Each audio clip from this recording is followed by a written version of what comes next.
Kher, Mrinalini Kher, Mr. R. Gopal Krishnan, to be more precise, Gopal,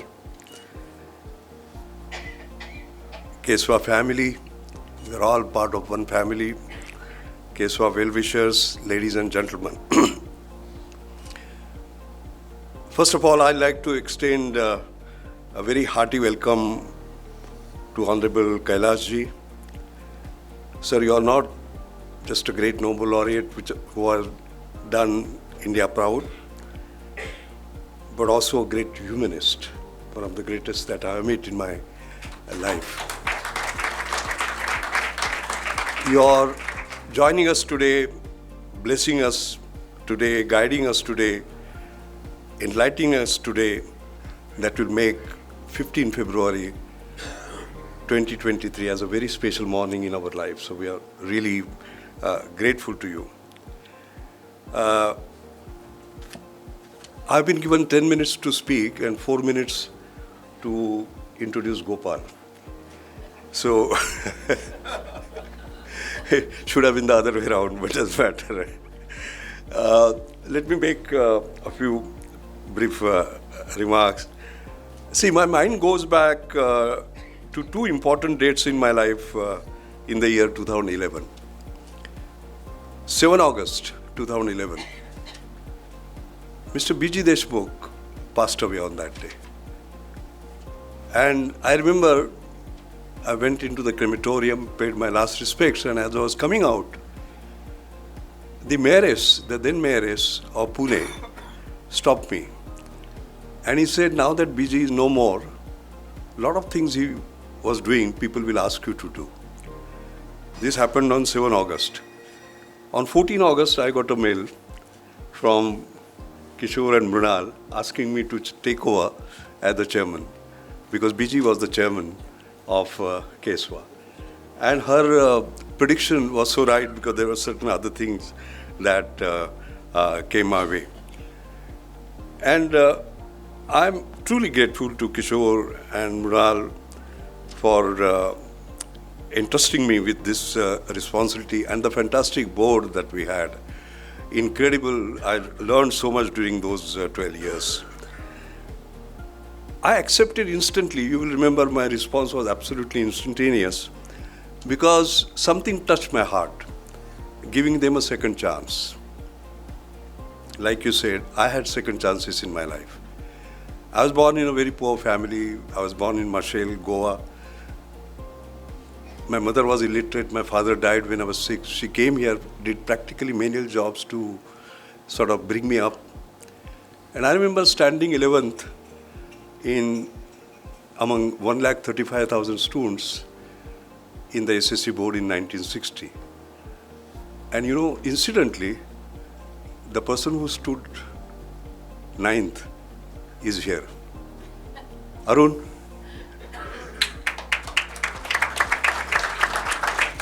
We have been very, very close friends, and I'm seeing Arun after, I don't know, how many years, Arun? 20 years? Yes, it's a long, long time. You know, his marks were 81.43%, mine were 81.50%. Those days, Arun, we didn't used to get 99 and 100 and 110%. You remember that? So it is very interesting. It's a coincidence. And despite that rank, Kailash ji, I was going to leave school because I couldn't see my mother struggle. And then I got a chance. I got Sir Dr.R Tata scholarship of 60 rupees per month for 6 years. And ladies and gentlemen, that chance is why I'm here today. Otherwise, I wouldn't be here, basically. So it touched my heart, and I immediately said yes. And you have seen, I think you have very elaborately described what we have been able to do for the deprived, giving them second chance to sustainable livelihood opportunities based on skill training programs and so on and so forth. And I must say that one can look back on these last 12 years with great pride. Normally, I like to summarize very complicated things in 2-3 words, short words. like Satyam Shivam Sundaram we say, and so on and so forth. You must have heard me talk about innovation, compassion, passion, and so on. So I'm reminded of Vitro. I was on 15 November last year, there was this, Vitro is World Association of Industrial Technology Research Organizations, 50 nations. And in Cape Town, in South Africa, there was this summit that they had, and they had asked me to give the opening address there. And the title of my talk there was Inclusion, Innovation, and Resilience, the cornerstones of SDG 17. SDG 17, as we know, are global partnerships. So post-pandemic, SDG 17, what should be the cornerstones based on inclusion, based on innovation, and resilience? We must stand tall, not fall, despite all the, because VUCA is the new normal: volatility, uncertainty, complexity, ambiguity. Today we have, we had rather the pandemic, then came Ukraine. You don't know what will come sort of next, and so on and so forth. That was the talk. Now, if you look back over 12 years, it has been inclusion, it has been innovation, and it has been resilience. If you just think about it, those 12 years. Inclusion is, of course, sort of obvious. Innovation, I will say, during COVID time, for example, the way not only we survived, but we succeeded. We realized that digitalization, decentralization, decarbonization are going to be the key. And the way we embraced digitalization, for example, during that time, was again sort of incredible, the way we showed resilience. But to me, inclusion is the most important among all these. We are celebrating India at 75. We have not talked about Bharat at 75. What is Bharat at 75? What is rural India at 75? Sir, you know more than I do. 69% of India lives in rural villages, 90% tribal population lives in villages, 17% of India lives in slums. That is India at 75. So shouldn't we be talking about Bharat at 75? When we are dreaming of India at 100, should we not be talking about Bharat at 100? That is the issue. And that's what I talked about during our Jamnalal Bajaj Awards this year. And I said, what would be the characteristics of Bharat at 100? And that is what we are contributing from Yuva Parivartan. First is Santulit Bharat, balance. All right? In fact, I'm supposed to be a dangerous optimist. A lot of people call me dangerous optimist. Sir, I talked about casteless Bharat, classless Bharat. Can we dream? Why not dream? That is what is dividing us today, basically. Balanced. Environment, ecology, economics, equity, ethics, gender equality, and so on and so forth. Santulan, the balance, very important. Suvidya Bharat, not only just education for all, but enlightenment. Susanskrit Bharat, cultured. Not only respecting our own culture, also respecting others is cultured. That's very important. Sushasit Bharat, governance, I don't have to explain.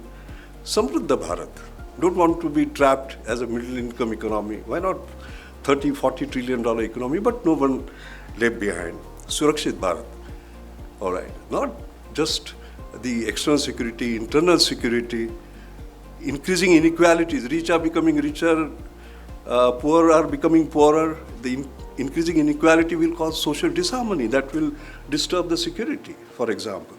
And Swanandi Bharat, peace, tranquility, not just within but outside, sort of both.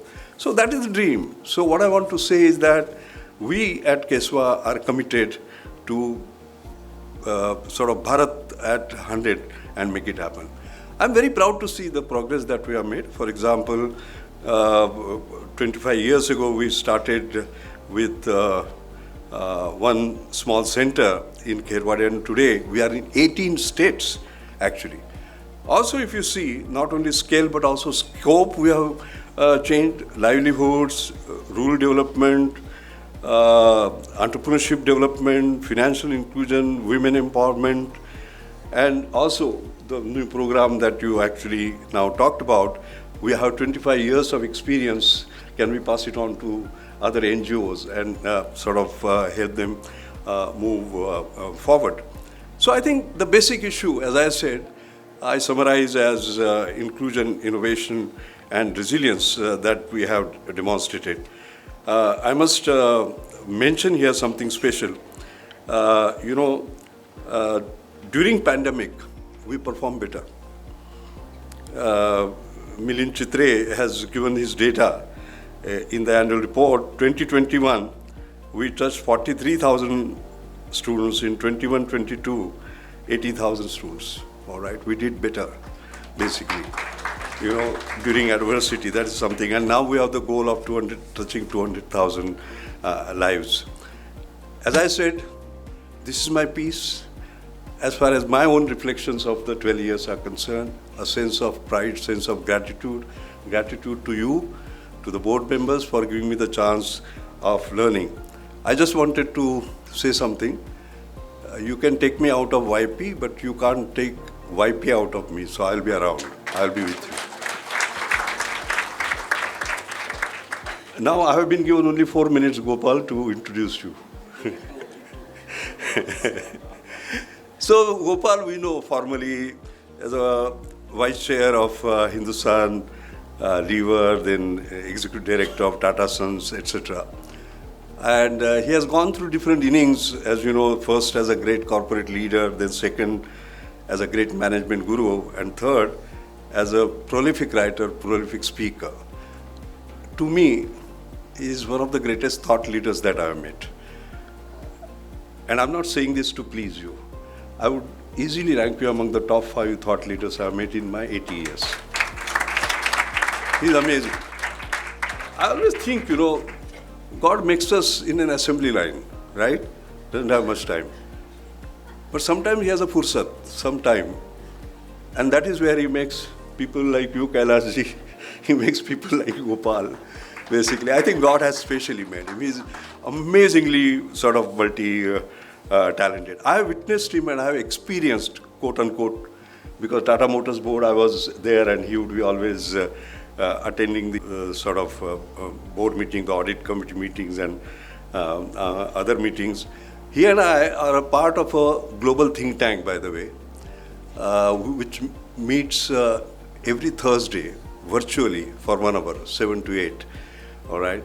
There are members around the world, and for the last 3 years, and it is incredible. You know what is special about him, I will tell you.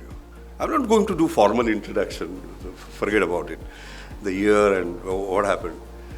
There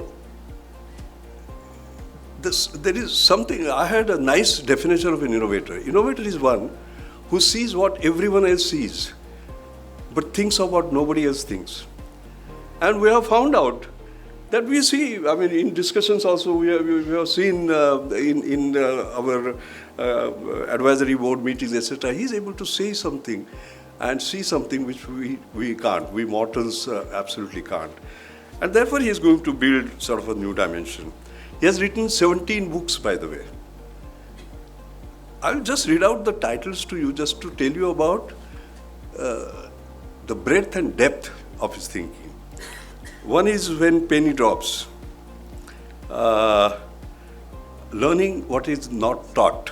See, that's the difference. Learning what is not taught. So he will always tell you somewhere, you normally haven't been. The Made in India Manager, or the biography of an innovation from birth to maturity.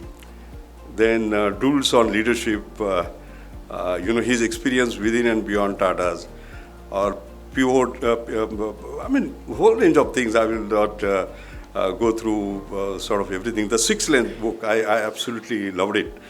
The vignettes that you have actually brought out. One of the books, by the way, Case of Bonsai Manager, the 2nd edition, he had given me the privilege of writing the foreword, basically. And it's incredible because then when you write a foreword, you read first line to the last line and you go through line by line. It was incredible. In fact, I was inspired by some of the things he has done in terms of learning from nature. In fact, my new book is coming up, Experiment, that is exponential improvement. How do you achieve that? By converging the parallels, which is an oxymoron. Parallel lines don't meet, but it was inspired by him. So you have been, Gopal, and sort of inspiration for me.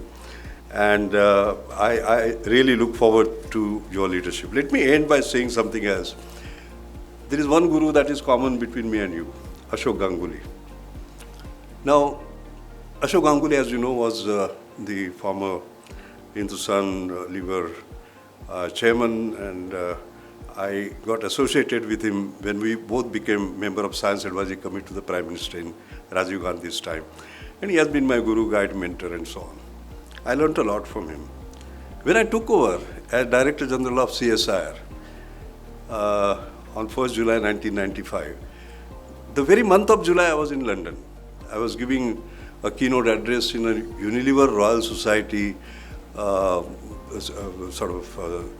symposium on complex structured fluids, continua and transport in those. And Ashok met me. It was just few days after I had taken over. Gopal, the question he asked me, Ramesh, have you found your successor? So I said, don't be cruel. I have just taken over a few days ago. Then he said, I want to remind you, this is how you will be judged. Not by what you do, but the successor that you choose. And he also told me, your successor has to be 10 times better. I can take credit for the fact that my successor is 10 times better. Thank you very much.